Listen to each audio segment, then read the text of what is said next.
Muito bom dia, irmãos e irmãs. Estamos reunidos para mais uma aula de escola dominical. E neste domingo nós estamos comemorando o Dia do Pastor. Dia não só do pastor, mas dia do pastor, da pastora, do missionário e da missionária na Igreja Presbiteriana Independente do Brasil.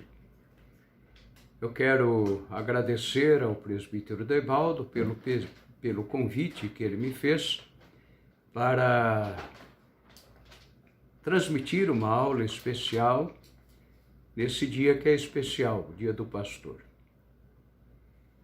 E tanto o reverendo Paulo quanto eu recebemos na última quinta-feira, no dia 2 de setembro, diversas mensagens de muitas pessoas, membros aqui da nossa igreja, cumprimentando-nos pelo Dia do Pastor.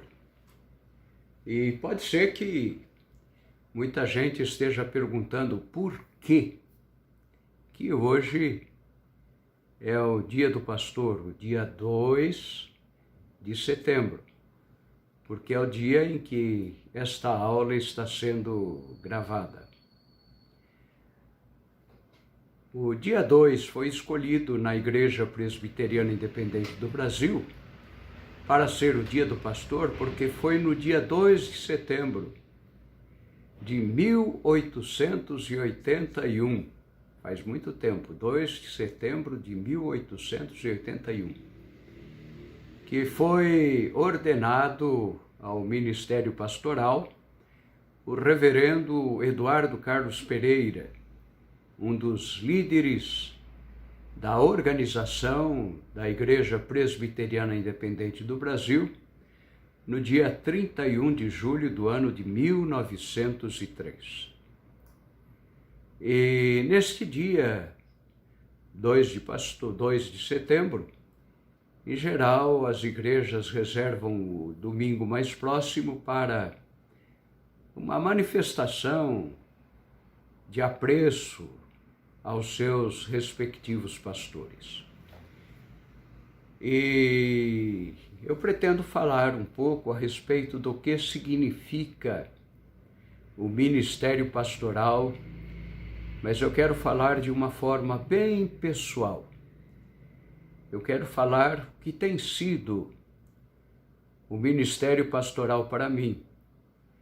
Eu quero confidenciar aos irmãos e às irmãs aquilo que eu penso, aquilo que eu sinto, aquilo que eu sou no ministério pastoral. E por isso eu vou tomar a liberdade de contar um pouco da minha vida para depois falar a respeito de alguns pontos que eu considero muito importante no ministério pastoral. Devo dizer que na minha vida eu nunca pensei em ser outra coisa.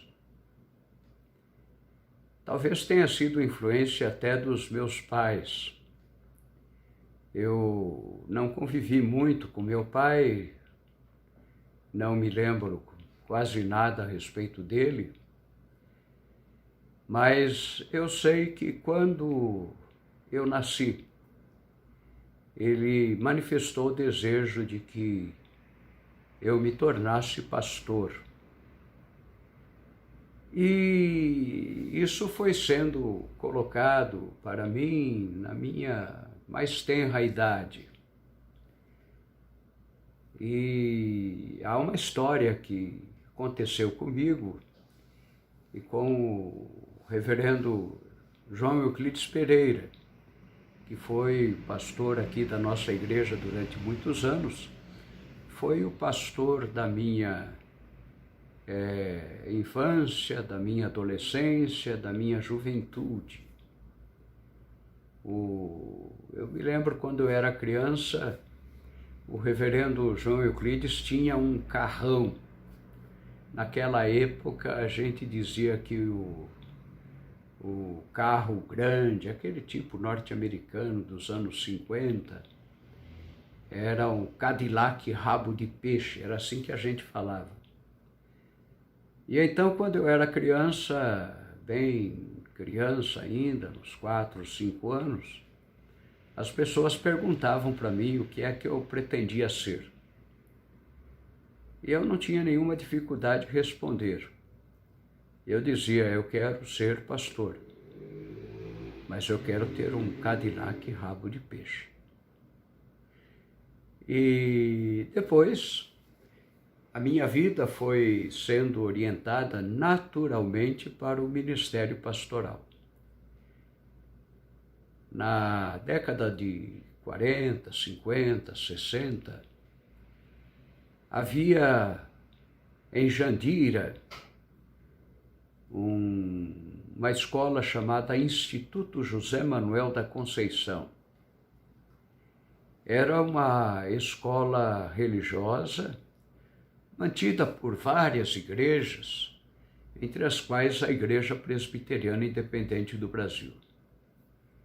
E naquela época, quando alguém ia para o colégio José Manuel da Conceição, para fazer o colegial do curso clássico, como se chamava naquela época, a pessoa se tornava candidato ao ministério pastoral. E naquela época a nossa igreja, a primeira igreja de Osasco, ela não era a primeira igreja de Osasco. Osasco fazia parte da cidade de São Paulo e a nossa igreja era a 5ª Igreja Presbiteriana Independente de São Paulo. E a nossa igreja pertencia ao presbitério de São Paulo. E eu fui, então, examinado pelo presbitério de São Paulo para ser recebido como candidato ao ministério. E os irmãos não vão estranhar, mas eu estava naquela época com 15 anos de idade. Eu havia terminado o ginásio e iria para o curso clássico, o curso colegial. E no colegial eu já passava a ser um candidato ao ministério pastoral. E eu me matriculei no Conceição, era um internato ali em Jandira, e ao mesmo tempo o reverendo João Euclides, bem no comecinho de janeiro de 1964, ele me levou na escola dominical a uma congregação que ficava no bairro do Jardim Cipava. Ele me levou no seu carrão e descemos lá na congregação. Ele me apresentou à congregação como candidato ao ministério e disse que a partir daquele momento eu era o diretor da congregação e eu passava a dirigir a congregação.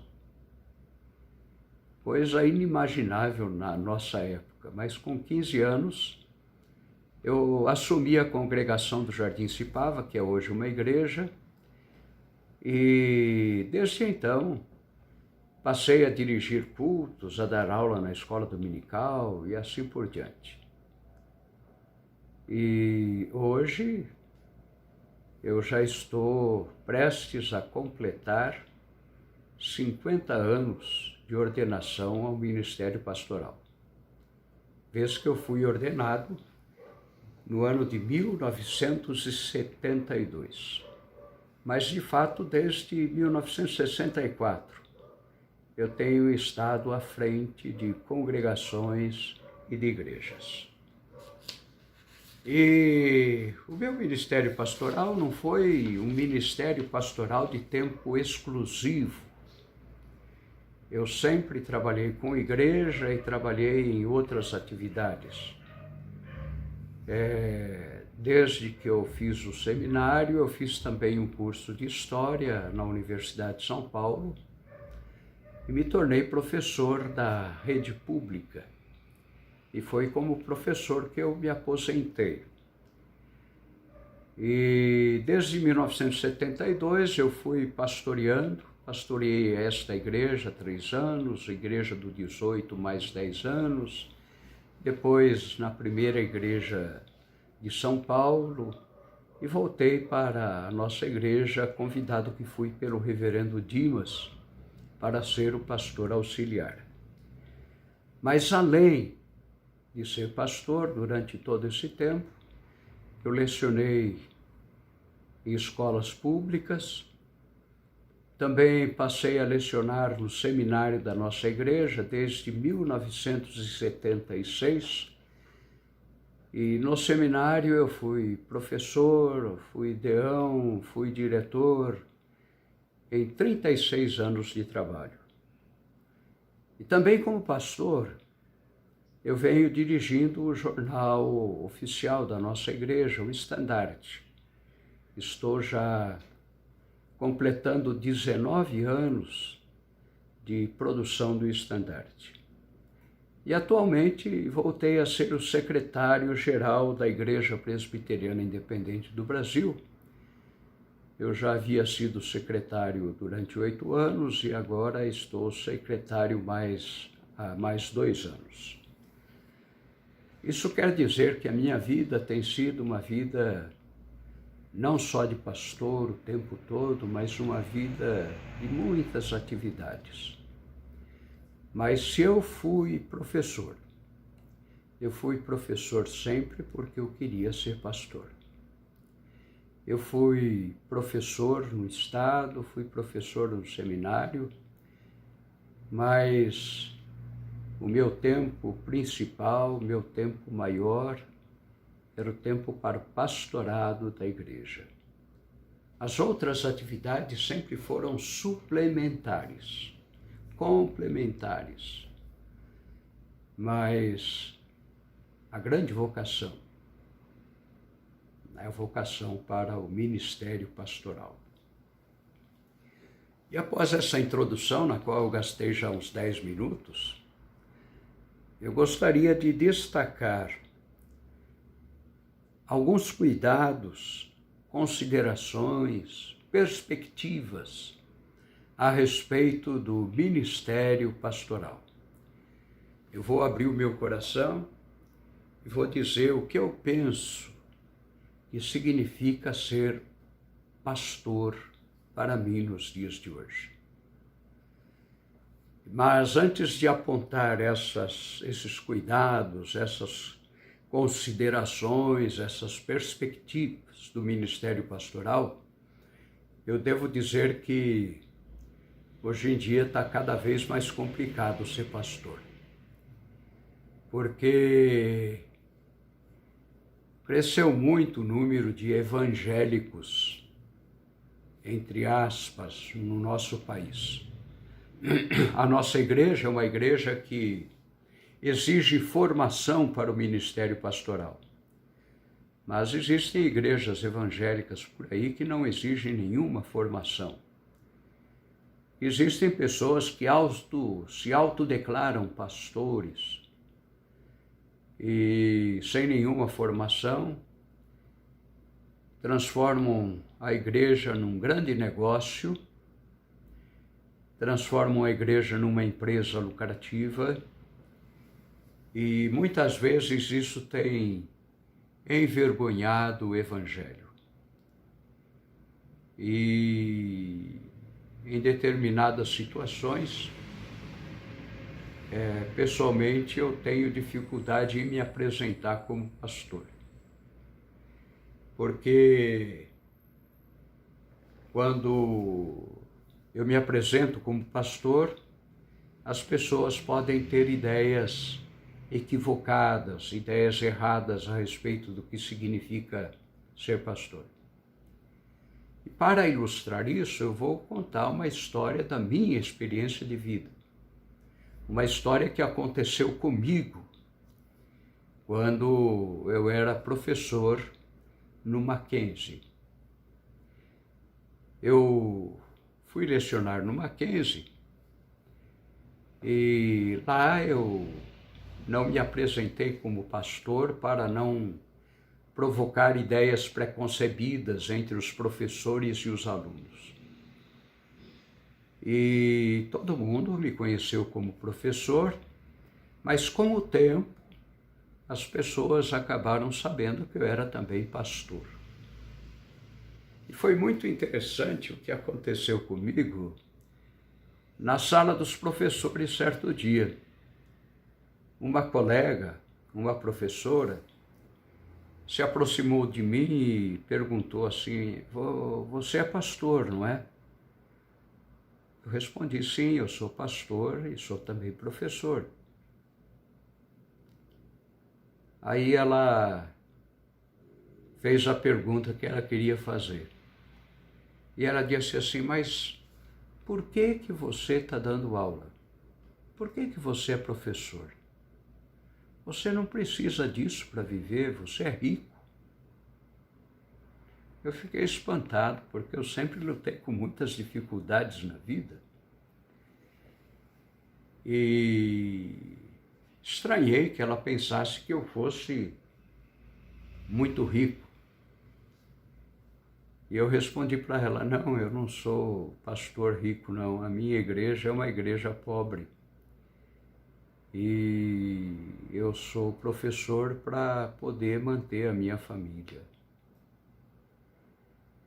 Mas é essa a ideia que as pessoas fazem atualmente no Brasil a respeito de pastor. As pessoas pensam que pastor é um sujeito que está bem na vida, que tem uma casa muito boa, que tem muitos recursos e assim por diante. E voltando àquela história inicial, eu devo dizer que eu nunca comprei um Cadillac. Eu nunca fui dono de um carrão. Pelo contrário, durante muitos anos, eu só conseguia comprar carro usado. Meu primeiro carro foi um Fusquinha 68, que me ajudou muito. E eu comprei esse Fusca já nos anos 70. Então, é por isso que muitas vezes eu tomo cuidado para me apresentar como pastor, porque hoje em dia as pessoas têm um certo receio dos pastores.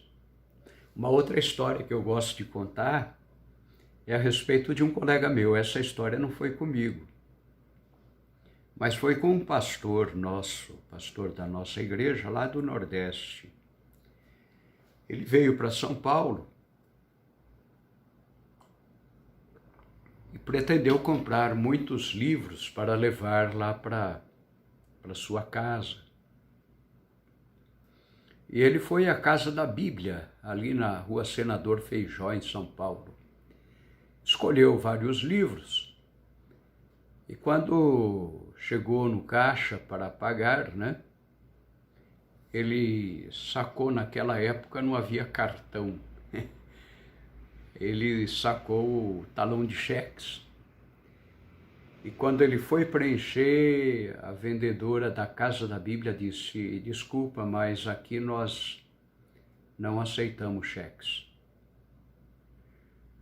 E ele estava muito interessado na compra, então ele quis resolver o problema. E ele disse assim para a vendedora: mas eu sou pastor. A vendedora baixou no balcão, pegou um punhado de cheques, balançou aquele punhado de cheques e falou assim: tá vendo isso aqui? São cheques de pastores, cheques sem fundo.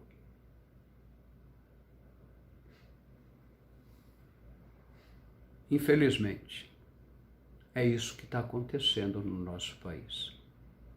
E recentemente houve um depoente lá na Comissão Parlamentar de Inquérito em Brasília, que se apresentou com o título de reverendo Anselmo, não sei das quantas, mas um reverendo suspeito de tentar vender vacinas para o Ministério da Saúde, cobrando propina. Meus irmãos e minhas irmãs, não está fácil ser pastor nos dias de hoje. Pastor já deixou de ser uma figura respeitável. E hoje as pessoas sentem dúvidas diante de alguém que se apresenta como pastor. Mesmo assim, eu sou pastor, sempre fui pastor, sempre vou ser pastor. E agora eu queria apontar alguns pontos que são cuidados, considerações e perspectivas a respeito do que significa ser pastor. Primeiro ponto, para ser pastor, de fato, antes de tudo, é preciso conhecer a igreja, é preciso respeitar a igreja e é preciso amar a igreja. Esse é o primeiro ponto do ministério pastoral. É preciso amar a igreja. Somente quem ama a igreja como pastor é que ganha também o coração da igreja. E um pastor só consegue realizar o seu ministério à frente de uma igreja se ganhar o coração da igreja amando a essa igreja.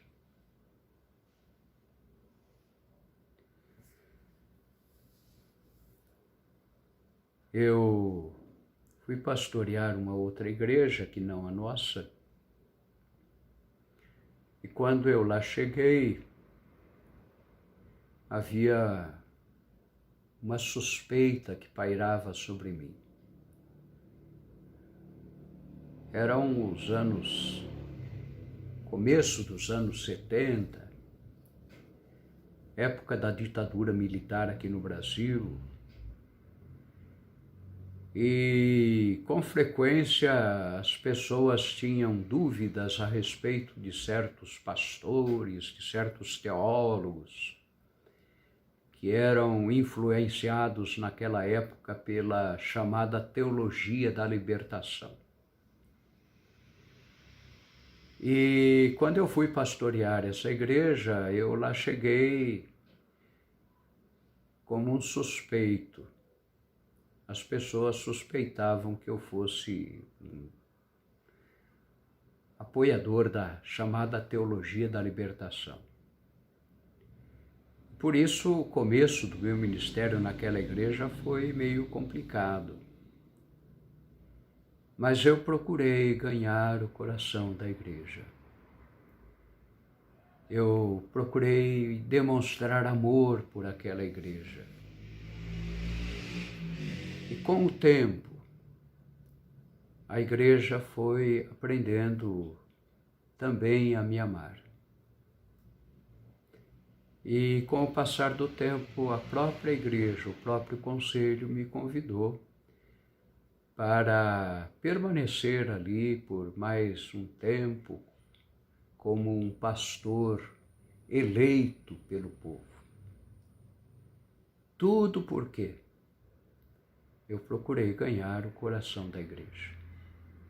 Então, o pastor, ele não é respeitado e amado na igreja, principalmente pelos seus conhecimentos, ou principalmente pela sua oratória, ou por qualquer outra coisa. Eu acho que a igreja aprende a amar, a respeitar e a seguir o pastor. Quando o pastor ama a igreja aprende a amar o pastor. Este é o primeiro ponto do ministério pastoral. E quando fazemos isso, nós estamos seguindo nada mais, nada menos do que o exemplo do supremo pastor da igreja, que é Jesus. Porque Jesus foi o pastor que mais amou a igreja. Jesus chegou ao ponto de dar a sua vida pela igreja, a sua vida pelos seus seguidores. Pastor tem que aprender a amar a igreja. E a igreja aprende a amar o pastor. O segundo ponto, que é muito importante para o pastor e que tem norteado a minha vida. É preciso saber que o pastor não é o dono da igreja. E isso eu aprendi com um dos ícones da Igreja Presbiteriana Independente do Brasil, que foi o reverendo Jorge Bertolazzo Stella. O reverendo Jorge Bertolazzo foi pastor durante muitos anos da primeira igreja de São Paulo, foi também professor do seminário, e eu tive a oportunidade, o privilégio de conviver com ele. O reverendo Bertolazzo era um grande amigo do reverendo Orlando Ferraz. O reverendo Orlando Ferraz era também um dos ícones da nossa igreja, ele tinha mais ou menos a mesma idade do reverendo Bertolazzo. E certa vez eu fui até a casa do reverendo Bertolazzo, ali na Vila Romana, e coloquei no meu automóvel e trouxe o reverendo Bertolazzo para fazer uma visita ao reverendo Orlando Ferraz, que morava aqui perto da nossa igreja. E eu me alegrei, me esbaldei, ouvindo aqueles dois pastores consagrados, idosos, conversando animadamente entre si como se fossem duas crianças. Chegavam até a brincar um com o outro. E eu aprendi com o reverendo Bertolazzo exatamente isso. Ele dizia: o anjo é da igreja, mas a igreja não é do anjo. E ao dizer estas palavras, ele estava se reportando àquelas cartas às igrejas da Ásia Menor que estão no começo do livro do Apocalipse. Porque naquelas 7 cartas, todas elas começam da mesma maneira, dizendo ao anjo da igreja tal. E esse anjo da igreja tal é o pastor da igreja. E a carta começa dizendo ao anjo da igreja Éfeso, ao anjo da igreja de Laodiceia, porque exatamente o anjo é da igreja. Mas muitos pastores são tentados a serem donos da igreja. E eles se transformam, então, em anjos que têm uma igreja. A igreja passa a ser do anjo. E muitas vezes, uma igreja é conhecida como sendo a igreja do fulano de tal. Que pena, que pena. Porque se a igreja é do fulano de tal, é do pastor fulano de tal, é porque ela não é a igreja do Senhor Jesus. A igreja de Jesus não é minha. A igreja não é de nenhum pastor. Todos os pastores estão passando temporariamente pela igreja, tentando ser pastor como Jesus Cristo é o pastor. Mas isso é fundamental para o pastorado. Vamos reter bem esse segundo ponto que eu estou apontando. O anjo, o pastor, é da igreja. Mas a igreja não é do anjo. A igreja não é do pastor. Terceiro ponto, que eu acho fundamental na nossa igreja presbiteriana independente. Nós precisamos aprender a valorizar o sistema conciliar de governo da igreja. Eu vou repetir, temos de valorizar o governo conciliar. Isso quer dizer que quem governa a igreja não é o pastor. Quem governa a igreja é um concílio, é um conjunto de pessoas. Aqui na nossa igreja local, a primeira igreja presbiteriana independente de Osasco, quem governa a igreja é o conselho. E no conselho estão os pastores, e juntamente com os pastores estão os presbíteros e as presbíteras, quando há mulheres no conselho. Atualmente nossa igreja só tem homens no conselho, mas já teve mulheres. Então quem governa a igreja é esse concílio, é o conjunto de presbíteros e pastores. Infelizmente, muitas vezes os membros da igreja têm uma ideia equivocada a respeito do governo da igreja. Muitas vezes os membros se dirigem aos pastores achando que os pastores têm todo o poder no céu, na terra e debaixo da terra. Não. E por outro lado também há outro equívoco. Há pastores que se esforçam para controlar o conselho, para mandar no conselho, e aí então a igreja passa a ser uma espécie de domínio sob o controle de um pastor. Essa forma de governo da igreja, em que uma pessoa só manda, é a forma episcopal. A nossa igreja não é episcopal. A nossa igreja é presbiteriana. É uma igreja em que o governo é exercido por um conjunto de pessoas, e esse conjunto de pessoas é eleito pela própria igreja. Por isso, vamos sempre pensar bem a respeito da eleição dos presbíteros. Eles governam a igreja juntamente com os pastores. Eu já disse 3 coisas até agora. É preciso amar a igreja para que a igreja ame o pastor. É preciso saber que o pastor não é dono da igreja. É preciso valorizar a forma de governo conciliar, o governo da igreja pelo pastor junto com os presbíteros. Eu vou dizer uma 4ª coisa ainda. É preciso, às vezes, para o pastor, saber o momento de deixar o pastorado de uma igreja local.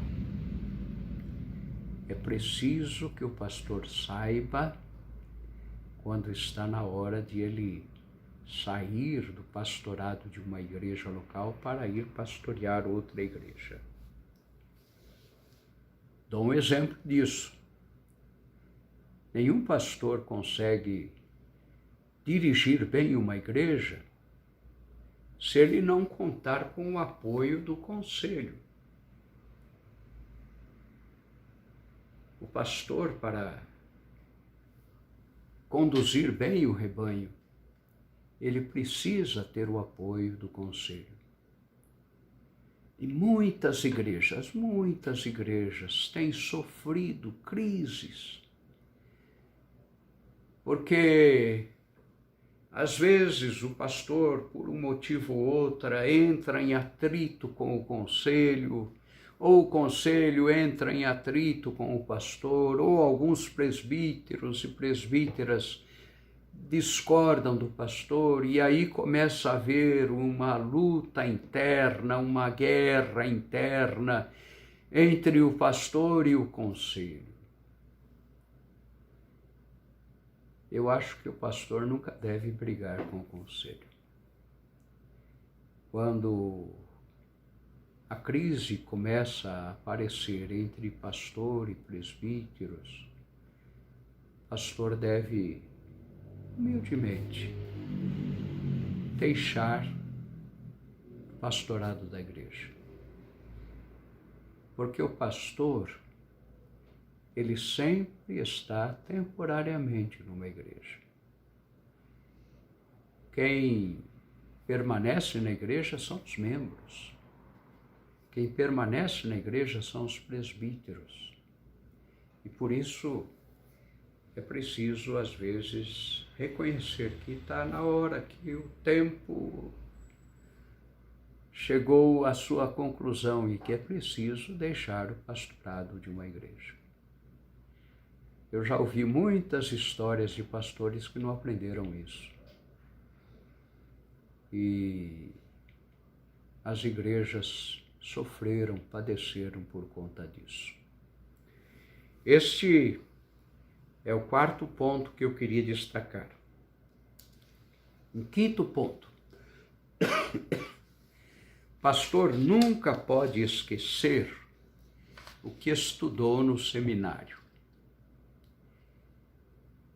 E nunca pode parar de estudar.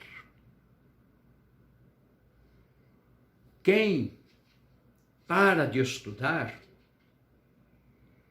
quem estudou no seminário e depois não estuda mais, não continua retendo o que aprendeu. Quem deixa de estudar, deixa também de permanecer parado. Quem deixa de estudar, regride, caminha para trás. Os irmãos e as irmãs não pensem, por favor, não pensem de mim, que eu tenho esses livros aqui na biblioteca para exibi-los. Eu sou apaixonado por livros, aprendi isso no seminário. E o pastor nunca pode ser um pastor de poucos livros. Eu me lembro de uma história que me foi contada pelo reverendo Leontino Farias dos Santos, meu colega de seminário e colega aqui no presbitério de Osasco. O reverendo Leontino é de Sergipe, de Aracaju. Ele enfrentou muitas dificuldades para vir a São Paulo e cursar o seminário. E o reverendo Leontino tinha um pastor muito sábio. E esse pastor, quando o Leontino veio como candidato ao ministério para São Paulo para estudar no seminário, esse pastor lhe disse assim: Leontino, nunca seja pastor de um livro só. Isso quer dizer, nunca seja um homem que só tenha lido um livro, mas procure ler a maior quantidade de livros que for possível. E isso tem norteado a minha vida.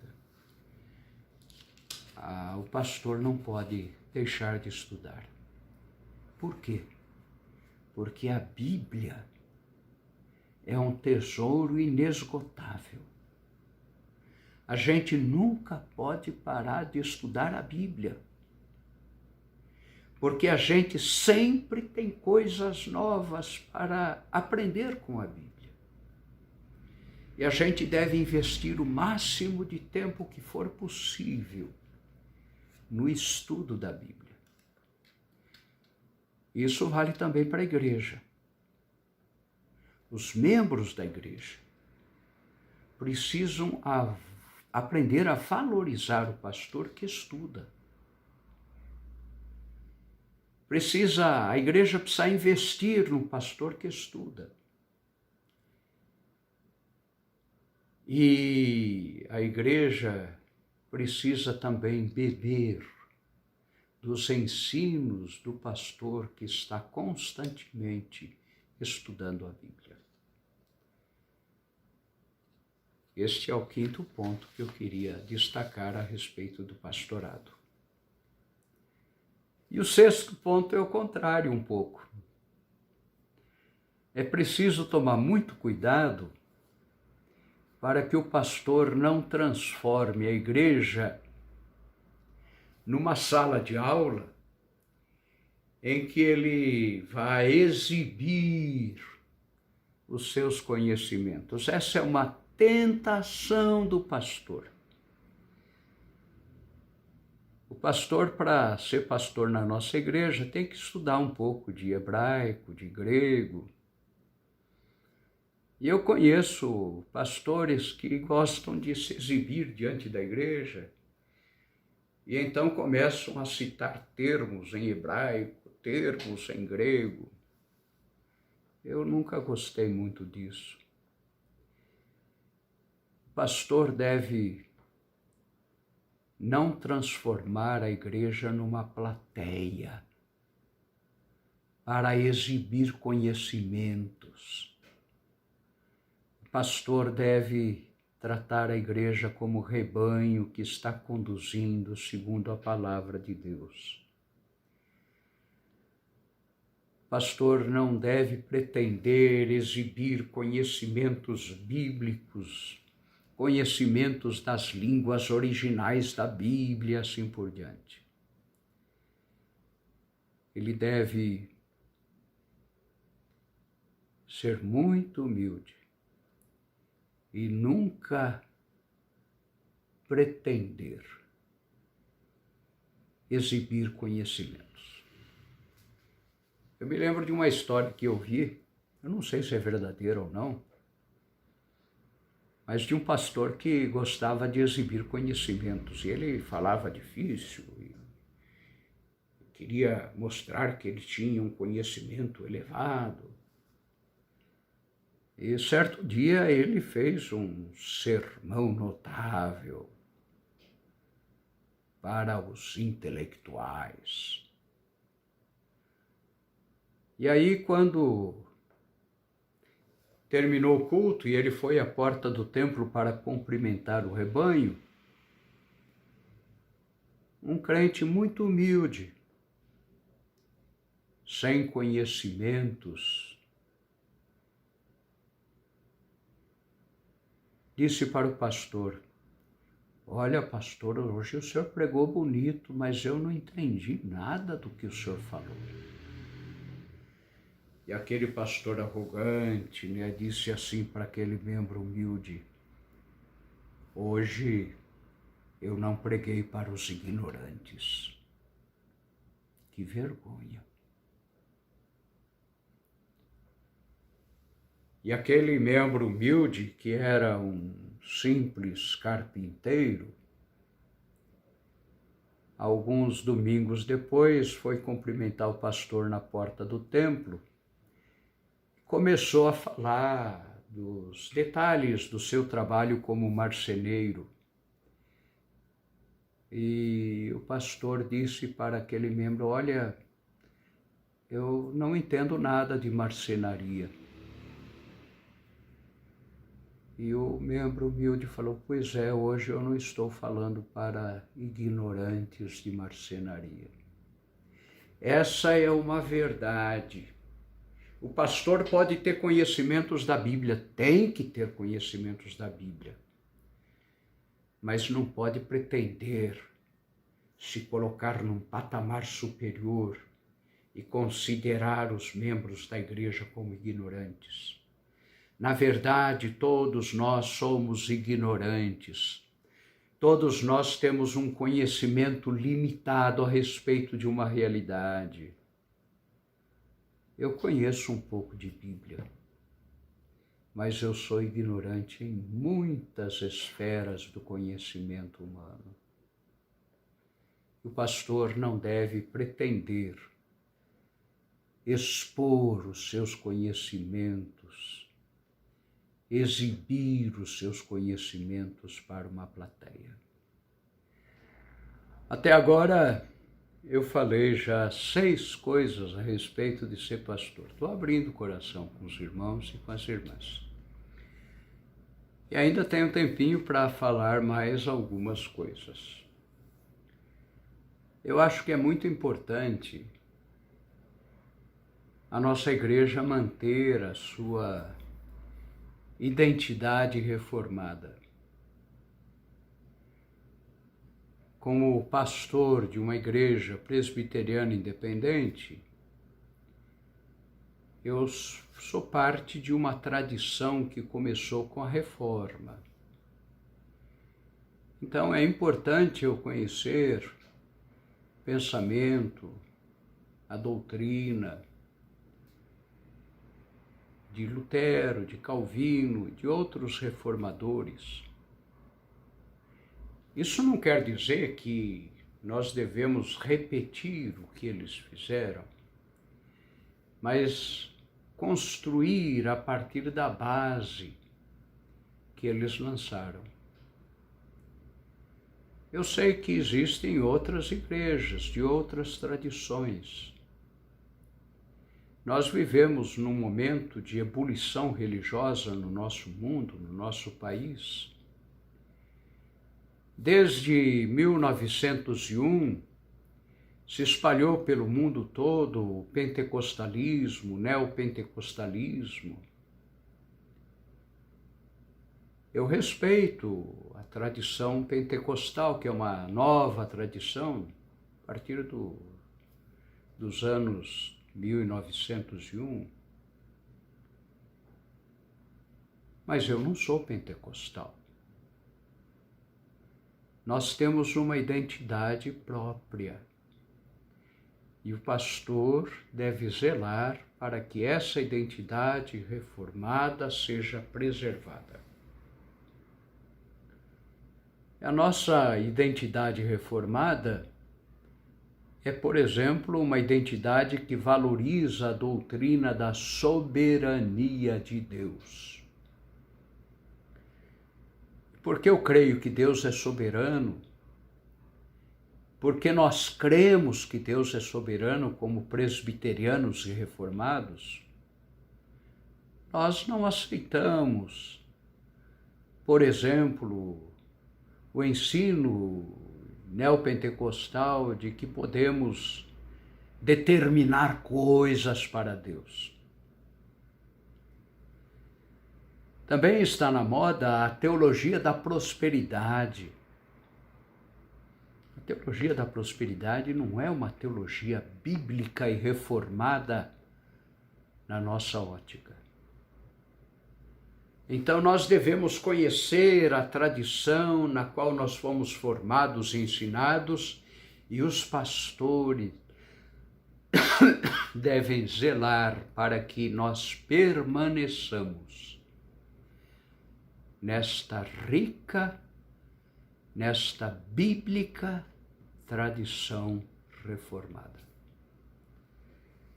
Este é o 7º ponto que eu queria destacar a respeito do pastor.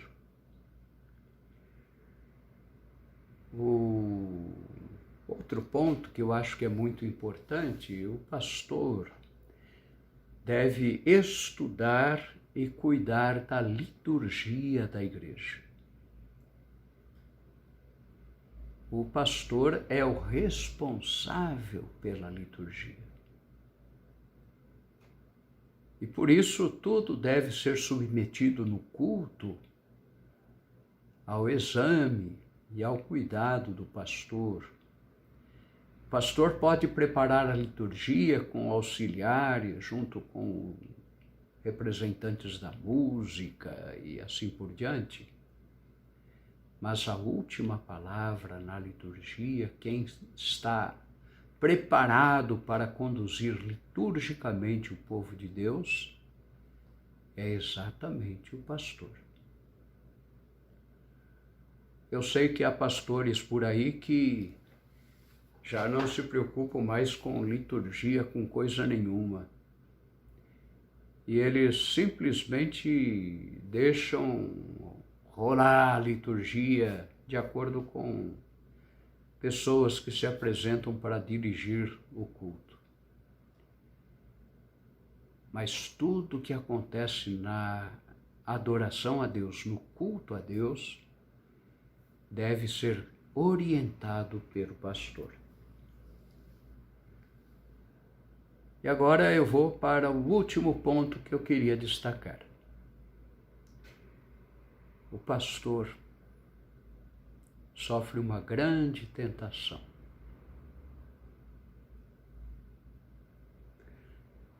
O pastor sofre a tentação de buscar o crescimento da igreja a qualquer preço. Ser um pastor de sucesso nos dias de hoje, para muita gente, é ser o pastor de uma mega igreja, de uma grande igreja.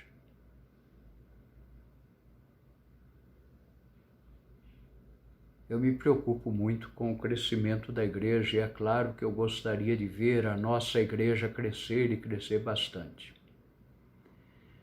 Mas a igreja não pode crescer à custa de desprezo a valores e ensinos bíblicos. Muitos pastores estão procurando descobrir técnicas de crescimento da igreja. E aí ficam seguindo essas técnicas e inventando técnicas para que a igreja cresça. Eu prefiro ficar com o livro de Atos. O livro de Atos dos Apóstolos diz que a igreja crescia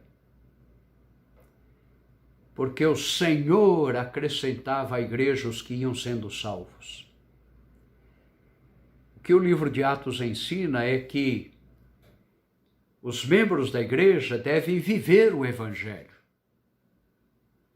E na medida em que os membros da igreja vivem o Evangelho, o Senhor vai acrescentando à igreja os seus membros. Eu sou apaixonado pela história e eu digo para os irmãos com toda a certeza: o período em que a igreja mais se corrompeu foi o período em que a igreja mais cresceu. Isso aconteceu no século IV.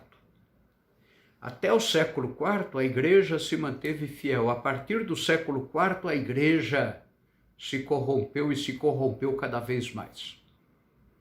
Tanto é que no século XVI foi preciso fazer uma reforma. E por que a igreja cresceu? Porque a igreja se ligou ao Estado e acabou se tornando uma igreja oficial e todo mundo queria fazer parte da igreja para agradar a pessoa do imperador e obter os seus favores. E a igreja foi se corrompendo. A igreja cresceu, a igreja construiu as grandes catedrais medievais. Mas era uma igreja corrompida e infiel a Deus. Por isso, nós não devemos, num certo sentido, nos preocuparmos com o crescimento da igreja. A nossa preocupação deve ser com a fidelidade ao Senhor. Nós temos de perguntar se estamos sendo fiéis a Deus. É isso que importa. Nós temos de ser fiéis. O crescimento fica por conta de Deus. É Deus quem dá o crescimento. É isso que a gente aprende com a Bíblia. É um que semeia, é outro que rega, mas é Deus quem dá o crescimento. Eu desejo que a nossa igreja cresça, mas eu desejo, antes disso, E mais do que isso, que a nossa igreja seja fiel. Porque ela sendo fiel, Deus dará o crescimento quando Ele quiser.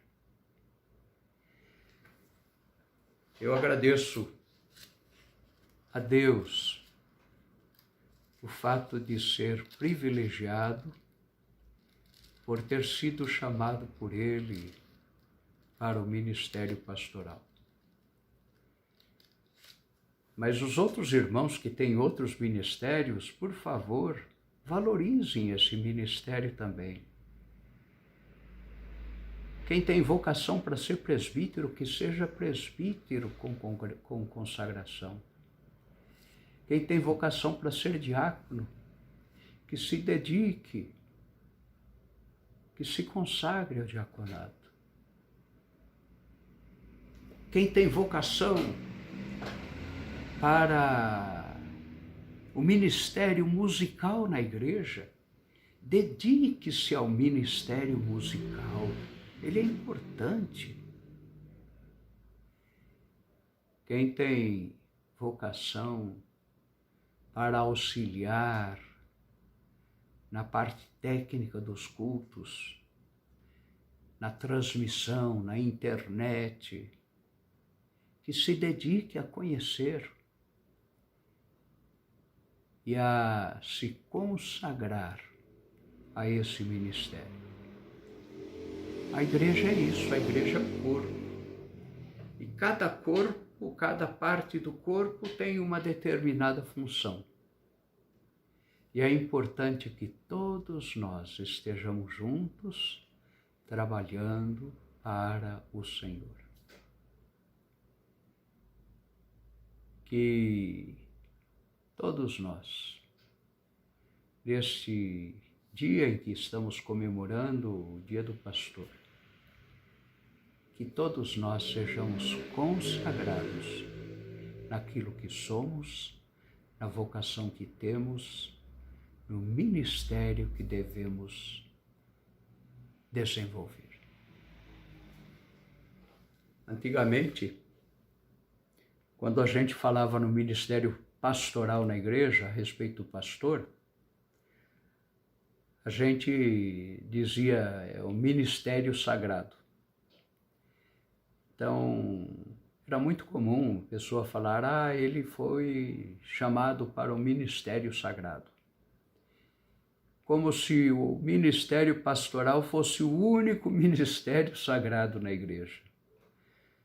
Hoje eu não uso mais essa expressão e sou contra o seu uso para se referir ao ministério pastoral. O ministério pastoral é um dos ministérios, mas todos os ministérios são importantes. Vou terminar com uma ilustração real que eu aprendi aqui na nossa igreja. Quando a nossa igreja ainda era uma congregação,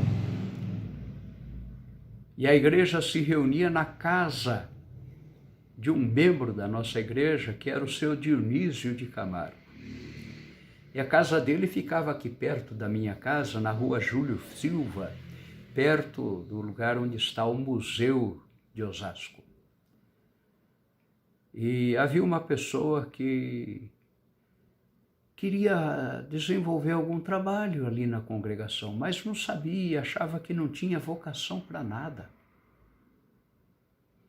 Acontece que naquela época as pessoas iam a pé para a congregação.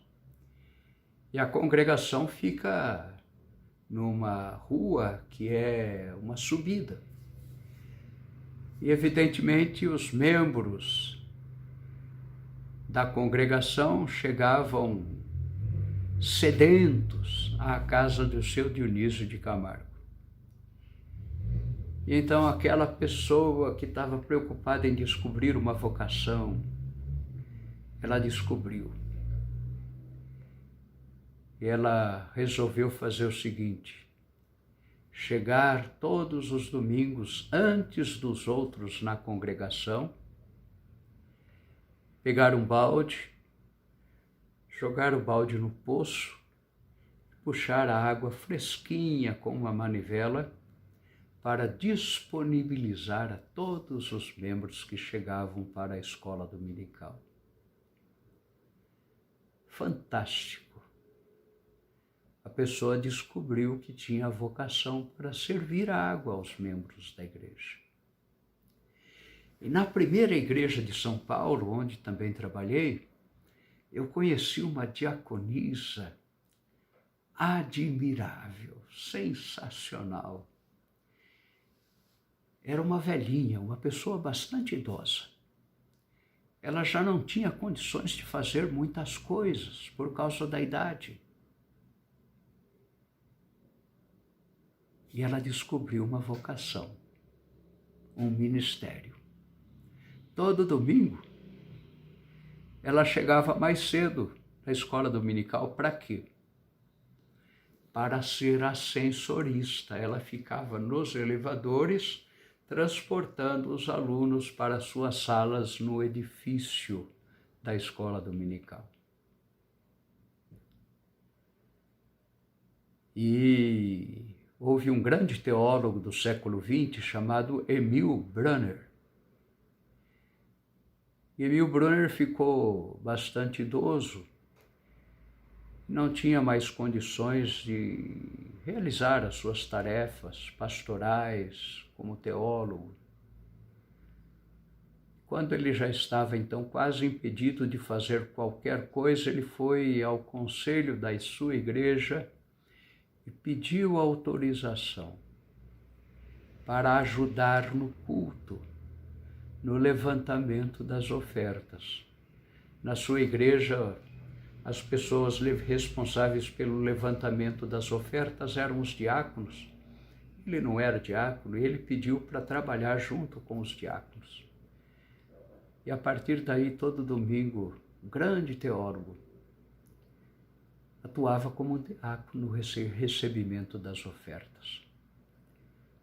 Que bom seria se a nossa igreja tivesse essa preocupação em que todos quisessem desenvolver com consagração o ministério a que Deus o chamou. Que todos nós valorizemos o nosso ministério. Que Deus nos abençoe. Amém.